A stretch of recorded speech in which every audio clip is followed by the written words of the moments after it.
it's that time of the week, month, year, whatever. We've got the episode again. Neurodiversity with Theo, Smith and friends.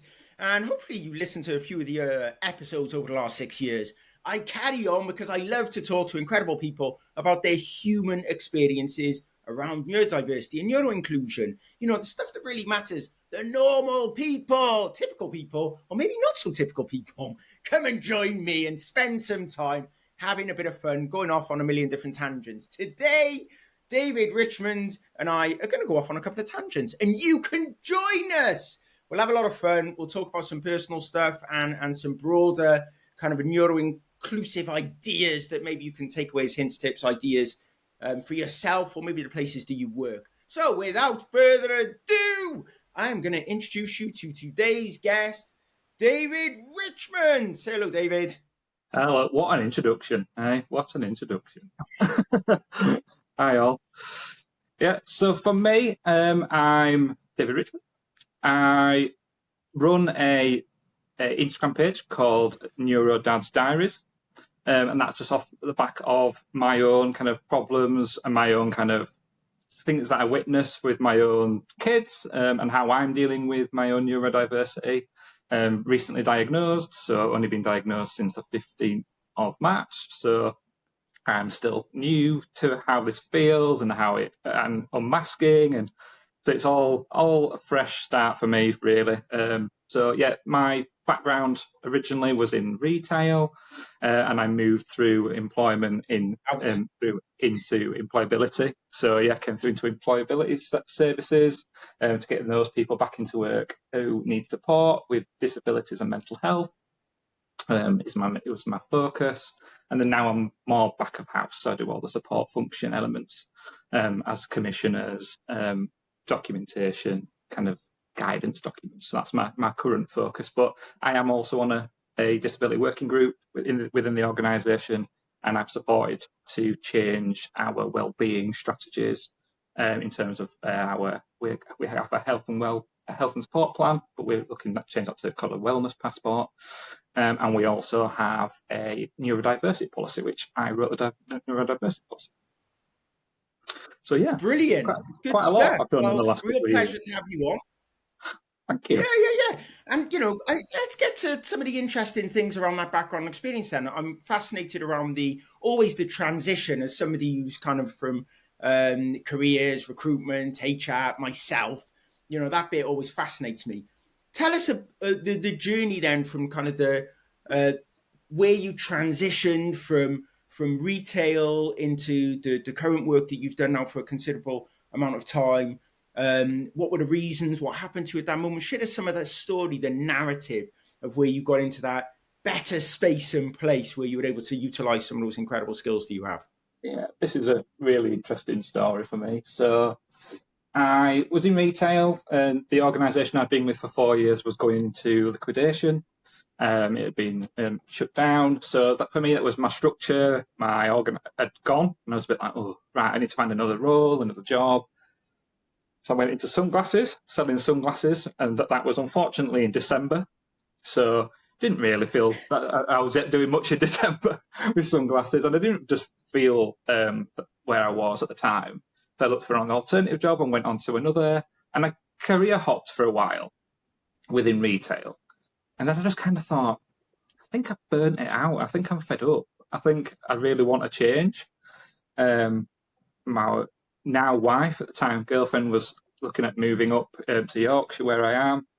And I just thought, am I just still stuck in a rut and not actually not moving and not forcing myself to move? So took a leap, handed my notice in without a job to go to, just took a leap. And then my auntie was getting married abroad. So I thought, I'm going to go abroad, have a good time. And when I'm there on the beach, I'll just apply for some jobs to see how I get on.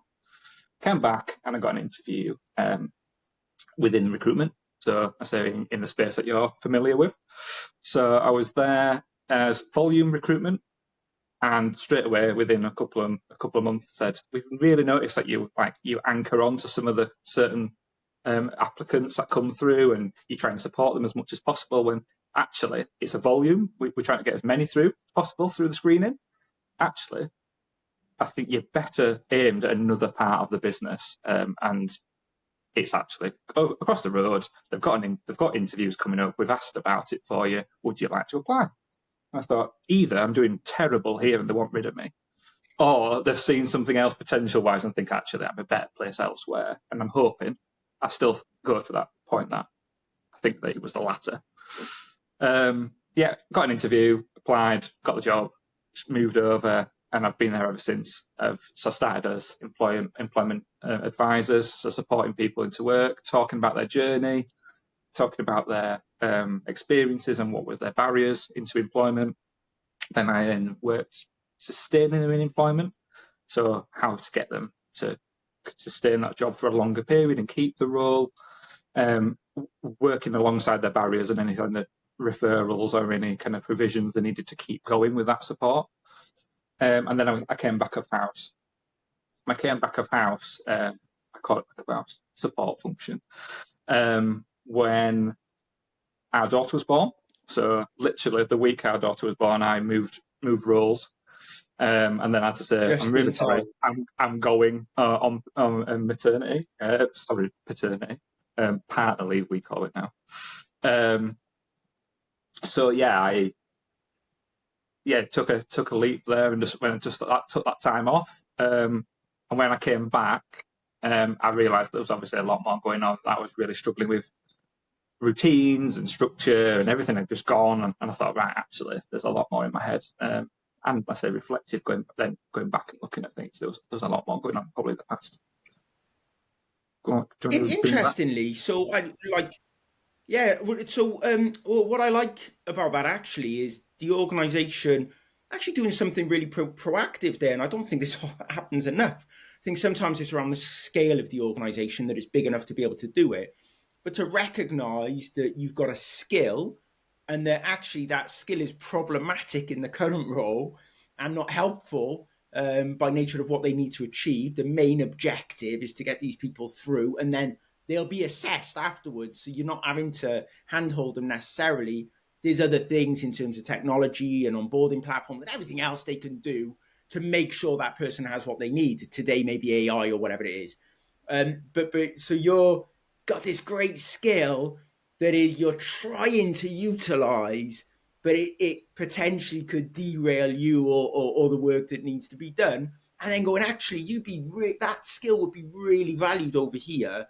And actually, I mean, did they know that did they understand that maybe there's a deeper connection to some of that work that would resonate with you, not just being caring and considerate, not like candidate experience, but actually fundamentally you really deeply cared about those experiences and the barriers that some of these individuals may face, and how to support them and remove some of those? Or did that just come like as a natural evolution of moving into that role? It came because I'd had my own issues within employment over the years. One of the most memorable ones, I could say, was I remember an operations manager saying to me, "You're either incredibly thick or incredibly clever." And now I look back at it and I think that was probably a time where I was either really articulate, really foggy. So I would have appeared in a different sense from week to week. And they wouldn't have not realised that because they don't see me day to day. So they wouldn't have understood. It's completely negative also from their viewpoint. Interestingly, what was your perception and view at that point when they said that? Because that's at a moment, I know, based on what you've already said, that's before you really knowing that there's any neurological divergence or differences or whatever. This is at a point where somebody's just saying that. What did you do with that? Or didn't you do anything with it? Did you just kind of go, that's it? Yeah, do I lay a line to this organisation anymore? And that's what kind of I do now with all my thought processes. When I do any kind of applications, I think, do I align? Does my core values sit with that? I read into the diversity policies and I make sure that where I think I'm going to fit, I fit. Because I think that's what that person saw in me. That person said, look, I think his values here fit much better to a different arm of our organisation. So yeah, but by that, if that person hadn't done that, I don't think I'd have even considered going down this route ever. But yeah, that initial shock, it's a shock, isn't it, when somebody says something so demeaning to you in a meeting, and you think, well, Yeah. absolutely. But at the time, I remember thinking, well, forget it then, I'm off. Like it's not for me. Yeah, and that's what I kind of do now. If I just think, oh, it's not for me, I'll remove myself from a project, or I'll say, yeah, this is not something that's my value anymore. So I've changed tact. Therefore, I'll remove myself from it. But I'm not afraid to do that anymore. Where I used to be, like, I feel like I offend somebody or say no to them, or kind of, yeah, I'm letting somebody down, and their expectations of me will change. But actually, it's a sign of a more resilient person by saying, it's not time for me. I need to step away. Yeah, yeah. And so from the time that you've been working in that sector and space, what are some of the barriers that you've seen people face, and what do you think that things have moved along much in that period of time? Have we got any better or worse? What are your thoughts? I feel like we're getting better. I think there's definitely progression from when I first started. I think when I was more in employment support, I saw that better when retaining people in employment, because I was doing a lot more engagement with employers to understand their policies, what their procedures were, why they may be struggling, and to get them to think a little bit more outside of the box. Because that's what people do. They just think rigid policies, don't think outside, are not fluid sometimes. And I think that's what does frustrate me in life, is sometimes policies are too rigid. And that's what I probably would say is most people's barriers, I think would say, is a policy, or knowing where to declare, what to say. Is it for their best interest? Is it not for their best interest? And I think that's what people with disabilities struggle to do, is that if I say it, is it going to cause me more problems, or is it actually going to support me or give me solutions? And sometimes people just don't disclose because they think it's actually not worth disclosure. Whereas where we worked within those industries, we said actually being open and honest from the get-go is actually going to support you more into a stronger position, because they know where they can support you, rather than it coming up at a disciplinary level or a fail of a probation because you've not told them. But it's your disclosure. It's up to you how you wish to do it. But that's how I felt. I always felt if you're open and honest, that will help you develop through, because they then know where your best interests, your best skill set is, and they can, like that employee did with me. He saw that I was working much more person-centred, and actually thought, by telling him that, I'll help him. Obviously, at the time, I didn't know it was anything to do with neurodiversity or anything more, or supporting those who are vulnerable.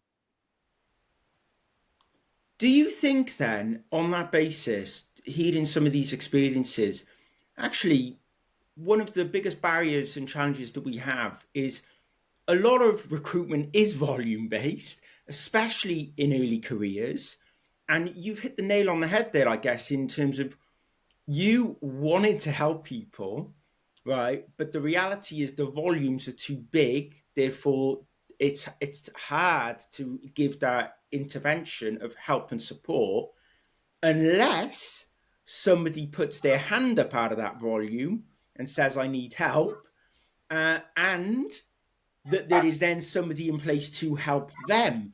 We've kind of got a problem with volumes of recruitment, people fearing putting their hand up, but even if they do put their hand up, there's then not the person there to support. So we've kind of got this, it's this sea of chaos where even if you convince people to put their hand up, they then realize, well, nobody's here to help me. And the challenge is that information may then get passed over where they need the support or the guidance, and then gets to somebody who may not treat that information in the way that it should, because there's not been the anchor in the middle to protect them. So you, speaking to somebody who's ADHD, for example, you get it, you understand it, you protect them and advocate for their needs for them, potentially, and then that makes a massive difference to the experience they get. Whereas in the majority of cases, I think this doesn't happen, and therefore that information goes right to a hiring manager who maybe isn't empathetic or sympathetic to those needs. What I are your think it's a thoughts retail around that? journey, really. I think it's a retail thing that's come with me, really, is the journey, the customer journey. So I always then deal with people Yeah, how I want to be treated, and also to get that flow to work perfectly as best first time. So if you're coming in and wanting to buy something, I know the information of the products, I know the costs, I know all the information that you need to know for you to make an informed decision. Therefore, I'm going to give you that information. That's what I feel like is in the recruitment and kind of support that I do now with employability, is you are always wishing to affect the journey in the best process. And I think that's why they saw me. I was trying to influence in certain individuals and make sure that they were supported, and I could tell that there was more care needs, so they were ringing up more to speak to me. And I'd be like, wow, well, that person needs much more support. When they were then going, yeah, well, they're still at this point in the screening. And I was like, yeah, I don't care. They still want to know. They still want the communications. And probably that's where communications probably a thing that we all need to build upon, is that, like you say, the shared understanding, shared knowledge, and not treat everybody with a preconception. I don't do that anymore. I probably was very guilty for it, thinking, oh, that person's displayed certain characteristics, so therefore I'm going to interact in a different way. Where now I just think, actually, if they may be interacting in a different way because there's a condition, or they've had a trauma, or there's something in life that's affected them, and therefore don't take it under face value and don't instantly judge them. There's actually probably a deeper level there that you need to understand, and I think that's what isn't there in that kind of sector still. It is a kind of instant, isn't it? It's you have 7 seconds to make an impression. People say, don't they? They say 7 yeah, seconds. So if you've not made the right impression in that time, people will make a judgment straight away. Whereas I now start to move that away and think, actually, that person may open up. There may be more conversation in them. There may be a deeper life journey that we're not aware of, and therefore it's wrong of us to make an instant judgment. I did see scenarios where people used to get a person's postcode from a CV and then put it into Google Maps and then say, "Oh, make a judgment of where they lived." And I just thought, and that's why I always say, take your address off your CV, because don't let them even judge that.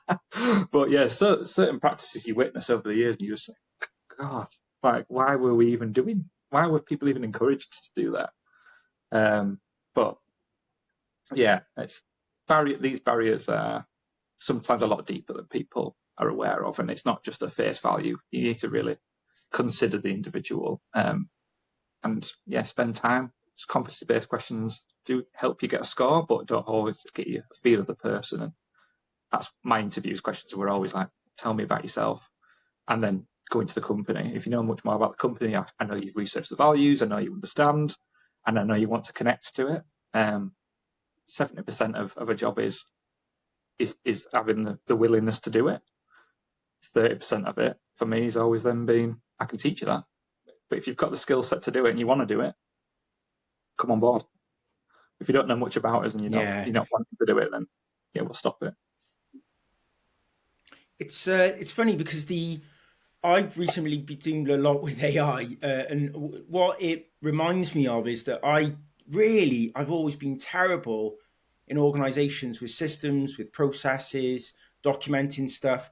And what happens really quickly is I don't learn in the way that they want me to learn. So they show me in the way that they show everybody else, and everybody else gets it.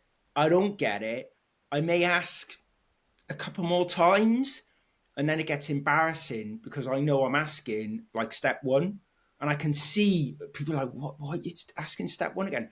And I don't just need step one.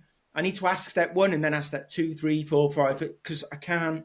And I've been playing around with AI and recognizing that AI even starts too far away from me. If I ask ChatGPT or any other generative AI, it often, if I'm asking it to help me with a particular thing, it starts further down the road. And I'm like, no, come back to my door. I need to know how to get out of bed, not what to do when I get to work. I need, like, how do I get dressed? It's like literally sometimes need to come back to that like real basic, like I need the initial step, and then I get going, and then I might accelerate way beyond it much quicker than it. And then I'm Yeah, really good at identifying issues and problems and questioning it, going, actually, I don't agree with that bit. What? So but it's the early steps that I think become real big barriers. And if I think of that in terms of employability, like that's now you or I have much better understandings of ourselves, of our career, what went wrong, not accepting it. We've got a lot of privilege in those experiences.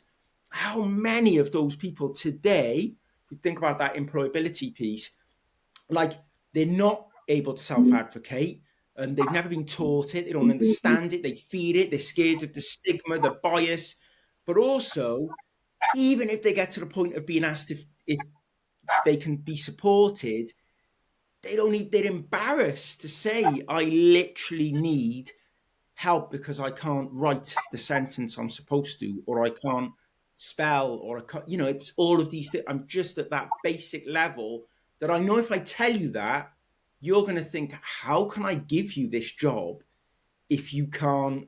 This job is here, and you're saying you can't do the basics, and I know I can't do the basics. Yeah, here I am, and yeah. I've done it. Written It's, a, books, it's worked an in very element of senior roles, developed tech. It's like it's like they're perception and disconnected, reality, though, right? isn't it? Don't we all struggle with perception and reality? Like we perceive that that's the issue, that we're going to be deemed not worthy, or we've not been given, and we're not eligible to do our. We're not going to be the best at our best. But actually, who is the best of their best at all the time? And I think that's the viewpoint I always started to take was, actually, I'm not always going to be great. I do have glimmers of actually being of brilliance, but there's also a lot of it that I'll struggle with. But my always mantra has always been start with the end in mind. So start what I want to achieve at the end, and then work my way backwards. Because for that, working my way backwards is then easier for me then to be able to break it down. I'm the other way. I can't start Yeah, a project. I don't. If you give me a concept, I don't know where to start it. But if you tell me the end of it and what you want to achieve of it, I'll then work my way back and say, well, if you want me to train this, therefore I'll have to deliver this material at this point to make sure you've got enough time to review it, train it, get it out there to people, invite them. So I'll work my way backwards that way, and that's how I kind of structure a yeah, pro. If somebody gives me a hard target, then I'll work to it. But if somebody gives me a soft, like, oh, whenever you can get round to it, is that months? Is that how long do you need? How long's a piece of string? I'll do it. I'll just play with it forevermore and make it the best I can.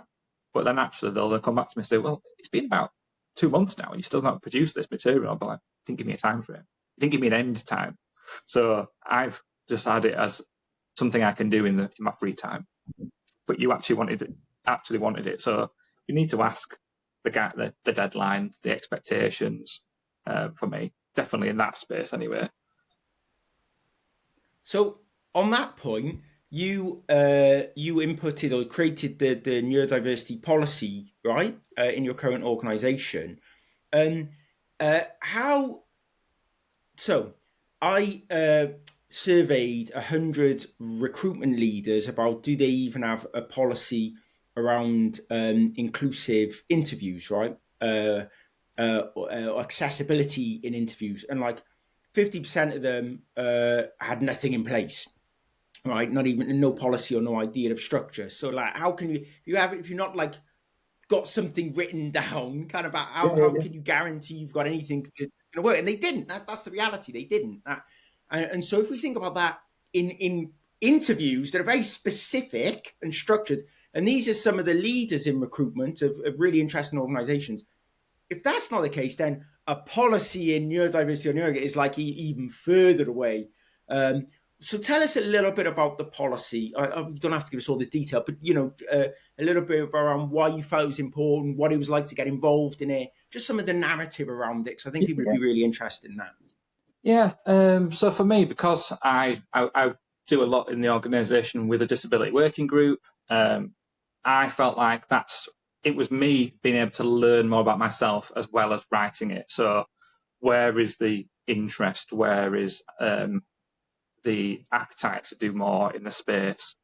So we have a corporate membership with the Business Disability Forum. So we did a lot of reviews with those over those documents, just to make sure that they were all inclusive, they hit the mark, the language was right, and everything was correct. And that iteration went out into the business. For me, it was a stepping point that we needed to have a clearer viewpoint of where we were going. And with neurodiversity, I think it's organisations know it's there, know there's something to do, but don't know how to tackle it. And I thought with somebody who is neurodiverse writing that policy will come from a different viewpoint than maybe neurotypical.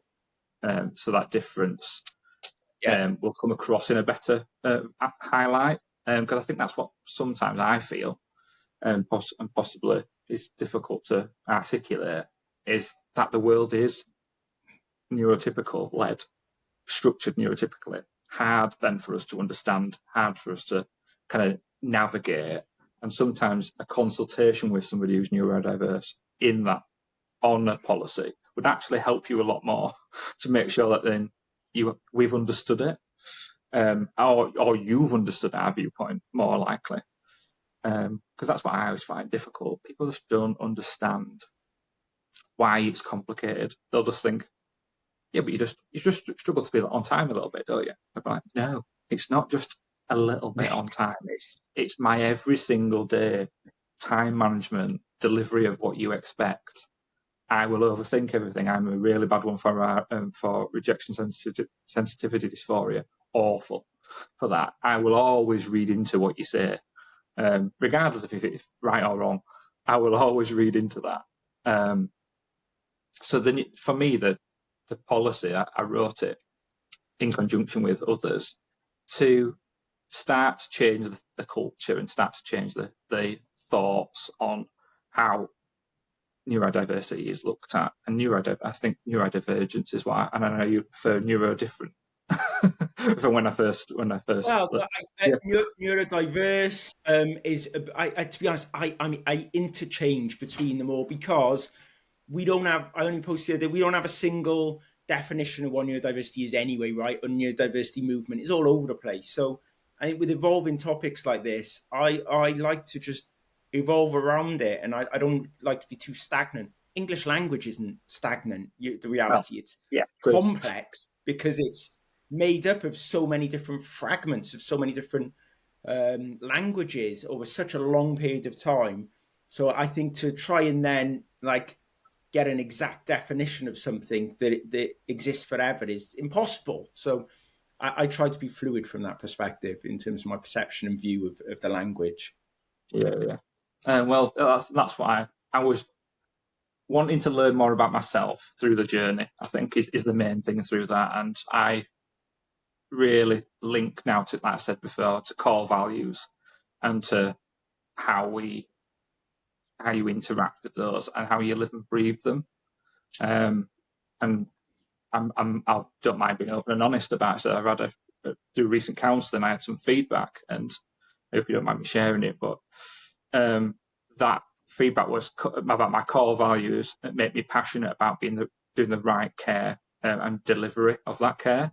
And he's determined to advocate for the vulnerable. He recognises that this is partly driven by the need for self-advocacy. And I think that's what I do for everybody. I look after for all them, and it's now time that I've now looking after how I can look at my best interests as well as supporting others. I've done enough for supporting others, and now I need to learn more about me. It's been a difficult journey, so I need to learn. I need to live and breathe rather than being hidden behind. I said before, I feel like that's what it was. I was quite masked. And now, the other thing was labels. People always used to say to me, why do you want a label?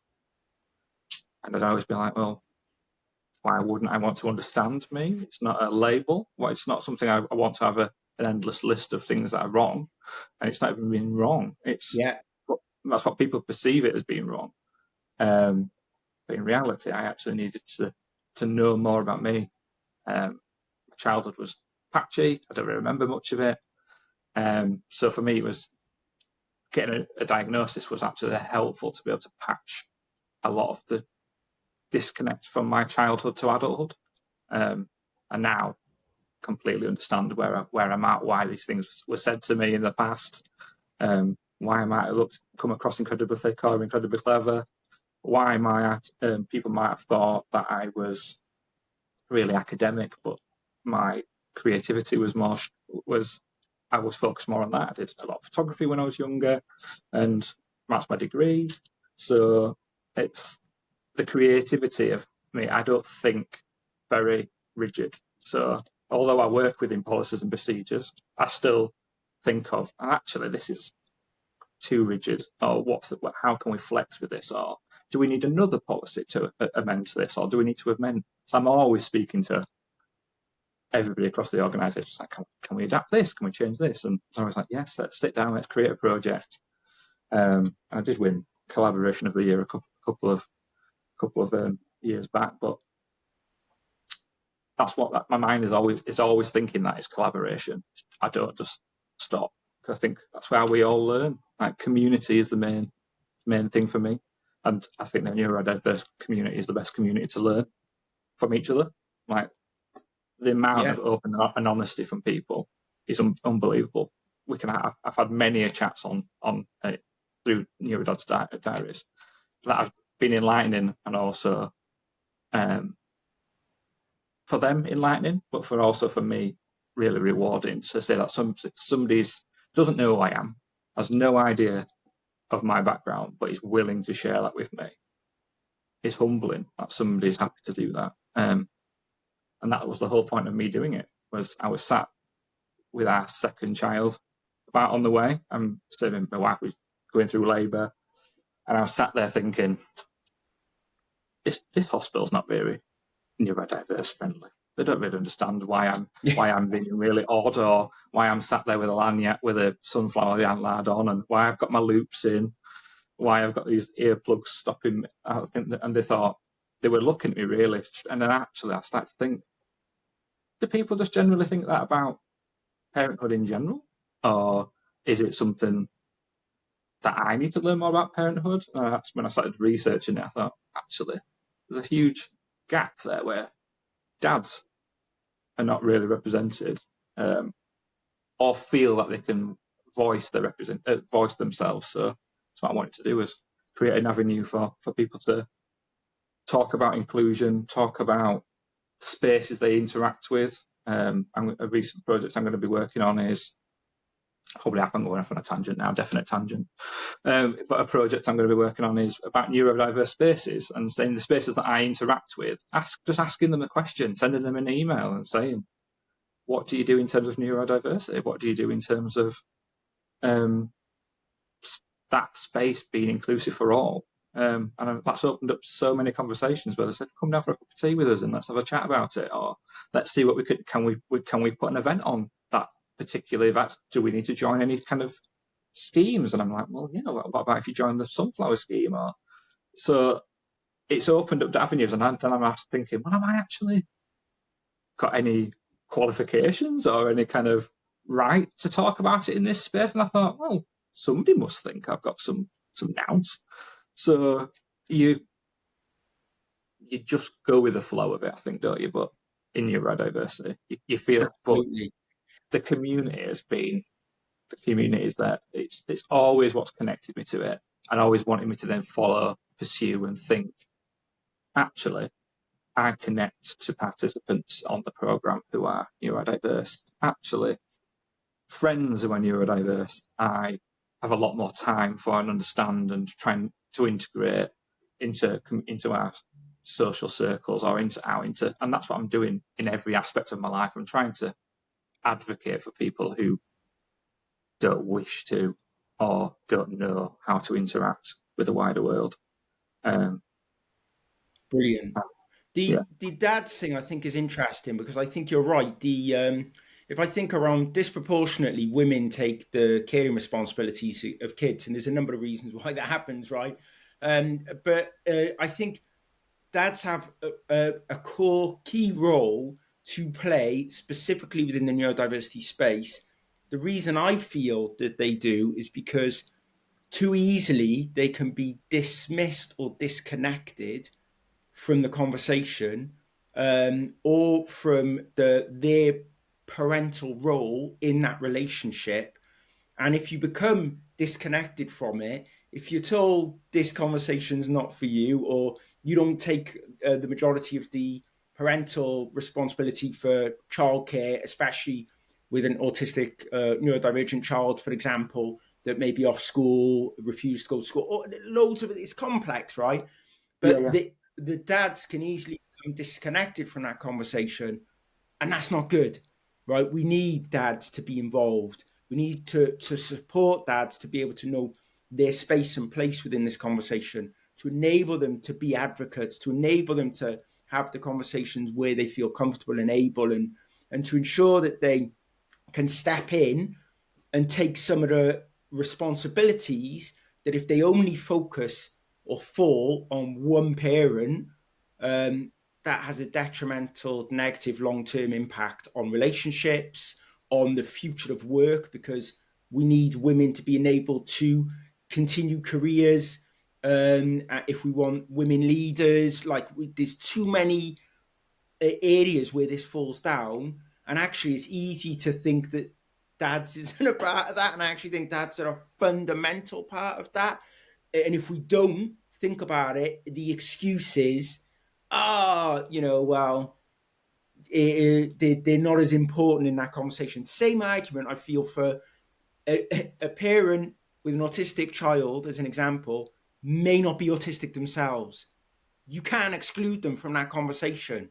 They're Yeah. instrumental in the future of society, the world, the care of the child, of the community. Like, neurodiversity is everybody, in Yeah, fact. I So, think that's like, it. how Neurodiversity to works not both ways, include doesn't them it? Yeah, involved? it works in completely both ways. Exactly. So I love the And fact. yeah, I was going to say Sorry, I love the fact you're doing it. it's I've probably lost my train of thought now though. Let me regroup. Well, just tell us a little bit about that exactly, about the piece around the dads, the support, how people could get involved. Because I think that's a nice place to wrap up today. Basically, how people can now give back to you based on what you give to people. Because we're in a change of cycle here. We're now give you the platform today, shared your experiences. It's been brilliant. But this work that you're doing now, which I think is important, what can people do to get involved to support that work specifically? First, give us a like, join, follow Neurodiaries on Instagram, join the conversation, tell us what you want. That's what I've been asking a lot more recently is what do you want from this? It's not just about what my direction. I will share my personal experiences and my personal issues. I've started to open up a lot more about communication and conflict and how I deal with those elements, especially in relationships. Also, how I deal with a baby crying. How do I deal with that kind of getting through a sleep? Dealing with, do I wear my loops? Do I put noise cancelling on? Do I grin and bear it? Like it's one of the, I do all of it, trying to experience it all, and then I can then see where I can best place myself. I do a lot of tracking of myself, so I track my daily activities to see then where my ebbs and flows are. So all I'm trying to do is find out what the best people, what people are doing to get through the day to day. What are they doing through I say being a parent, living at work, their work-life balance, really important to me because I think that's what is important to me. I love my job. I really engage with what we do, but I also now know that I can't do as much as the same volume as what I used to do because I've got to deal with a lot of external factors. I could be sitting on a call and sometimes somebody walks in and they want me the nappy changing, or I have to react quite quickly. And I'm now really open and honest on calls. I'll say, this is what's happening. I've got childcare support today, or I'm on flexible working day. Is the requirement for today, or can it wait? I think the definite core value that I do is open and honesty. That's what we do in our organisation, and sometimes it might not be a conversation we want to have. It might be difficult, but that's what we're here for. And I think that's what the space I want people to do with the neurodiverse space and with Neurodad's Diaries is to tell me what you're struggling with and what can we influence? What can we go off and do work on to change that? As such as I did with the neurodiversity policy at work, like I've done with our wellness support plan. What are we doing to help people get through the day-to-day, either personal or at work? It's hard for all of us, neurotypical or neurodiverse. It's not an easy life. Cost of living, changing political parties, all the kind of structures. I'm not a politically focused person whatsoever, but it influences us. Some people are much more into it, some people aren't. But for me, we're all in it together. We're all human, no matter what level you are in it, in the organisation, you CEO, down at the bottom end, on the front line. It does not matter. We're all trying to get there to an end goal. We're all trying to work towards that. As I said earlier, what's the start with the end in mind. We're all trying to get to that end goal. So, and we'll all have a different perspective of it as we go through. But why? Don't work in silo. All work together. We'll get through it, and we will make a space that's more welcoming for all. And I think that's what I'm trying to get to. Is I do go into some spaces, and I don't know if I feel comfortable or it's too loud. There's too much noise. There's too much interactions.